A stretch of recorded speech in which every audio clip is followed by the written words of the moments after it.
Green house గ్యాసెస్లు గుర్తించండి.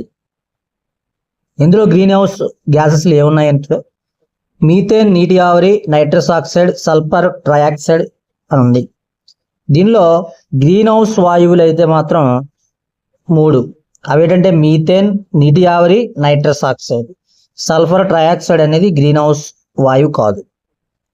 మనకు ఈ వీడియోలో ఇలాంటి బిట్స్ ఒక 20 వరకు చూడొచ్చు, కాబట్టి వీడియోని స్కిప్ చేయకుండా చివరి వరకు చూడండి. సరే, నెక్స్ట్ బిట్లోకి వెళ్తే అవాయు శ్వాసక్రియ వేటిలో జరుగుతుంది అని అడిగారు. అవాయు శ్వాసక్రియ అనేది ఈస్టు, కండరాలు మరియు బ్యాక్టీరియాలో అవాయు శ్వాసక్రియ జరుగుతుంది. అమీబాలో అవాయు శ్వాసక్రియ జరగదు. నెక్స్ట్ చూడండి, పిండి పదార్థాలు మరియు ప్రోటీన్ల జీర్ణక్రియ వరుసగా ఈ భాగాలలో ప్రారంభమవుతుంది.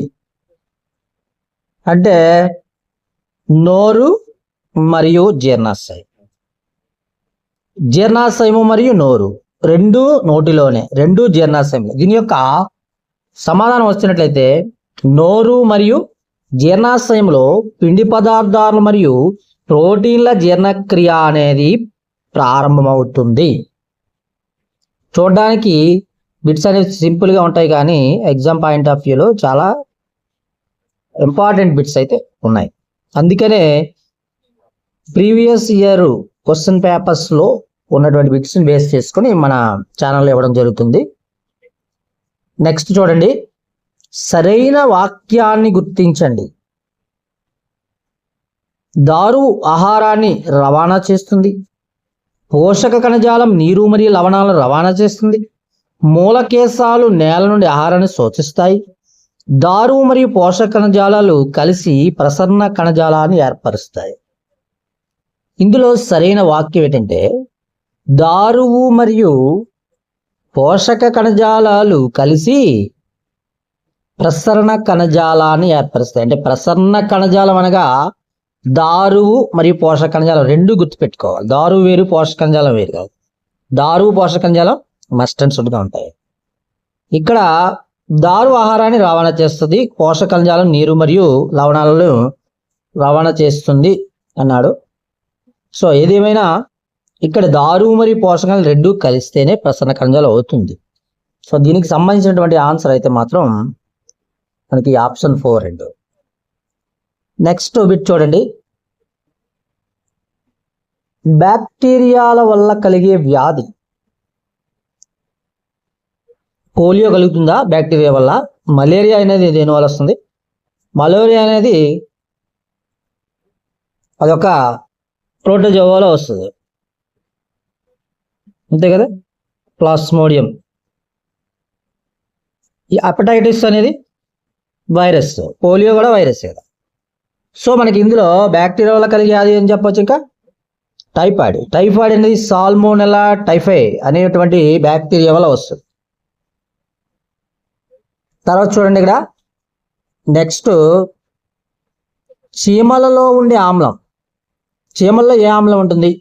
ఆక్సాలిక్ ఆమ్లం ఉంటుందా, క్లోరిక్ ఆమ్లం ఉంటుందా, లాక్టిక్ ఆమ్లం ఉంటుందా, ఫార్మిక్ ఆమ్లం ఉంటుందా అని అడిగాడు.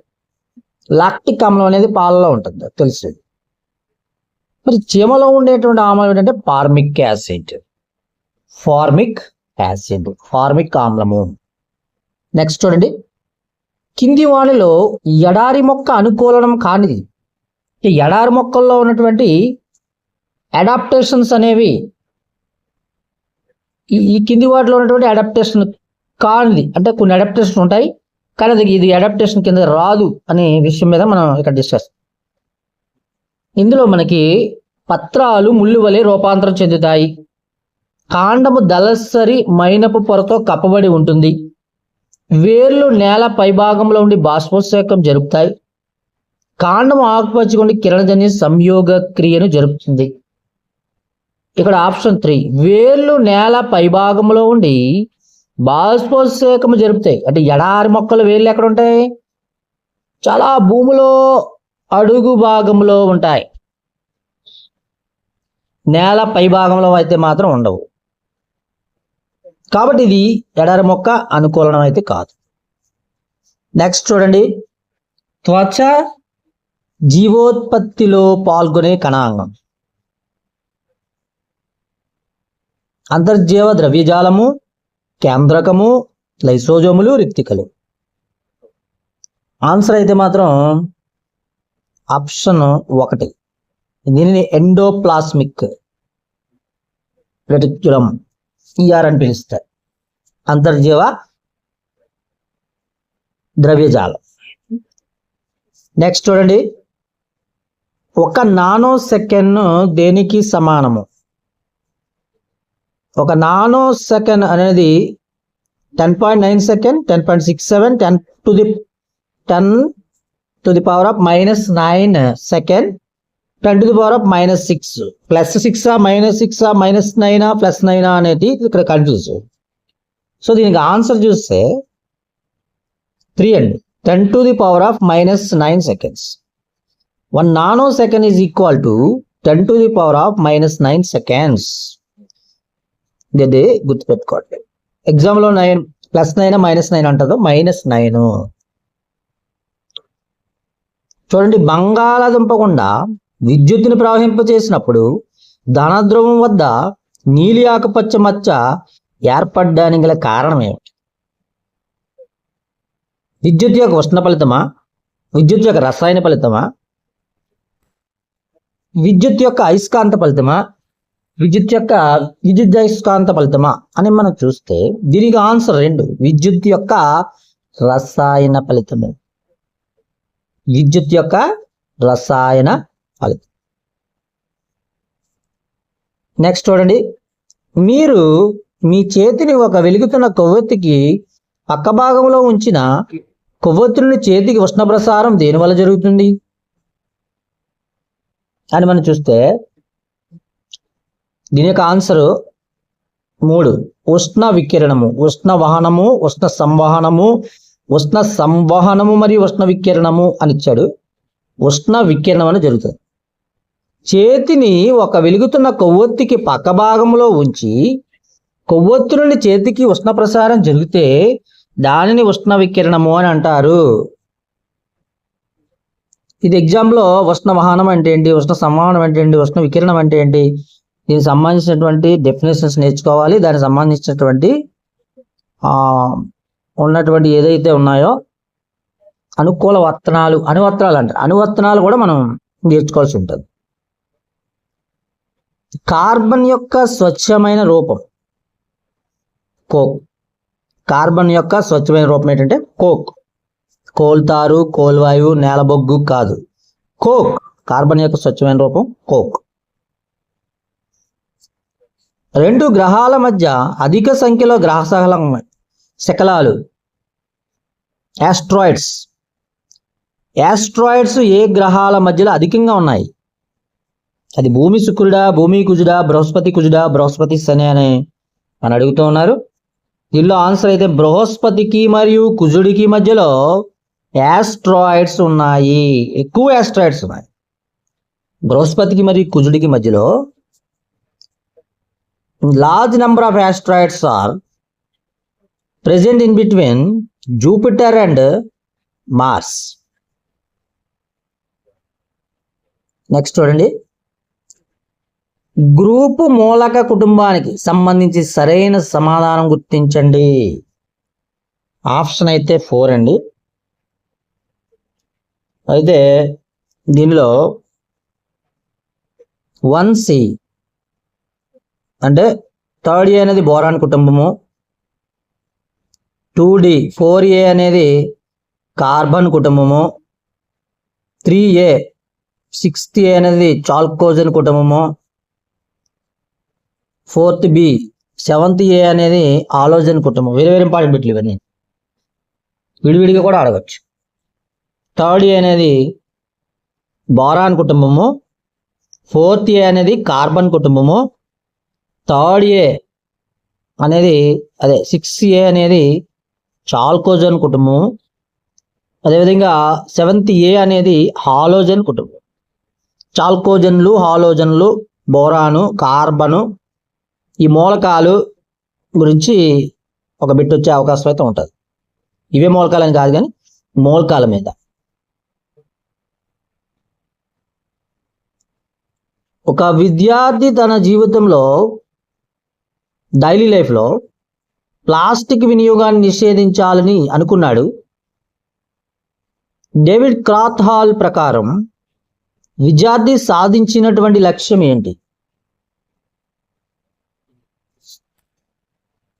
2 శీల స్థాపనము దట్ ఈస్ క్యారెక్టరైజేషన్. సరికాని జతను గుర్తించమన్నాడు. దీనికి ఆన్సర్ అయితే ఆప్షన్ 3 రాష్ట్రీయ విద్యా ప్రణాళిక చట్టం 2005 NCF. రాష్ట్రీయ విద్యా ప్రణాళిక చట్టం జాతీయ NCF, అది స్టేట్కి వచ్చేటప్పటికి SCF 2011. జాతీయ ఉపాధ్యాయ విద్యా ప్రణాళిక చట్టం 2010. మరి ఇక్కడ 2019 అంటాడు. విద్యా హక్కు చట్టం 2019 కాదు. కాబట్టి ఆన్సర్ 3.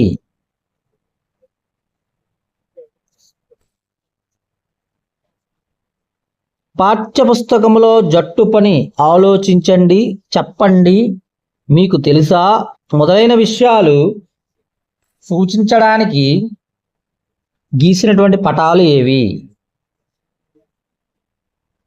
అని మనం చూస్తే సమాధానం అయితే మాత్రం ఆప్షన్ 2 లోగోలు. జట్టు పని ఆలోచించండి, చెప్పండి, మీకు తెలుసా అని ఏం వాడుతున్నారు? కారికేచర్లు, లోగోలు, ఎమోజీలు, క్లిప్లు అని అడిగారు. లోగోలు వాడుతూ ఉన్నారు. మరి ఇంకొక బిట్లు చూస్తే మనం వ్యవసాయంతో పాటు పశువుల పెంపకం కూడా చేస్తున్న కుటుంబాల గురించి విద్యార్థులు స్వయంగా తెలుసుకోవడానికి ఉపాధ్యాయుడు అనుసరించవలసిన పద్ధతి ఏంటి? దీనికి ఆన్సర్ అయితే మాత్రం 3 సర్వే పద్ధతి. వ్యవసాయంతో పాటు పశువుల పెంపకం కూడా చేస్తున్న కుటుంబాల గురించి విద్యార్థులు స్వయంగా తెలుసుకోవాలంటే ఏం చేయాలి? సర్వే చెయ్యాలి. ఫ్రెండ్స్, ఇంతవరకు వీడియోని స్కిప్ చేయకుండా ఎవరైతే చూస్తారో వారికి హృదయపూర్వక ధన్యవాదాలు. సరే, మన వీడియో మీకు నచ్చినట్లయితే లైక్ చేయండి, ఇంకా బాగా నచ్చిన షేర్ చేయండి, మీ ఫ్రెండ్స్ అండ్ ఫ్యామిలీ మెంబర్స్ కూడా షేర్ చేయండి. మన ఛానల్లో చూస్తే మాత్రం ఒక యాప్ కొనాల్సిన పని లేకుండా ఫ్రీ కంటెంట్ అయితే ఇవ్వడం జరుగుతుంది. మరి మన ఛానల్ ఎవరైతే సబ్స్క్రైబ్ చేశారో మరి ఖచ్చితంగా ఈ అవకాశాన్ని వినియోగించుకోండి.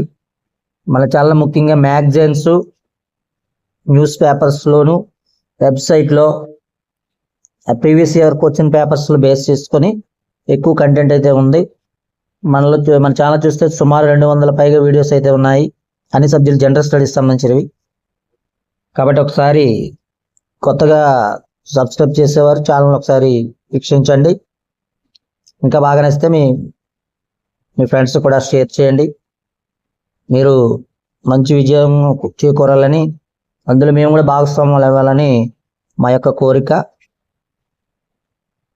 కోరికను మన్నించి మన ఛానల్ యొక్క విజయంలో మీరు కూడా సహాయ సహకారాలు అందించాలని కోరుకుంటున్నాం. Please support our channel.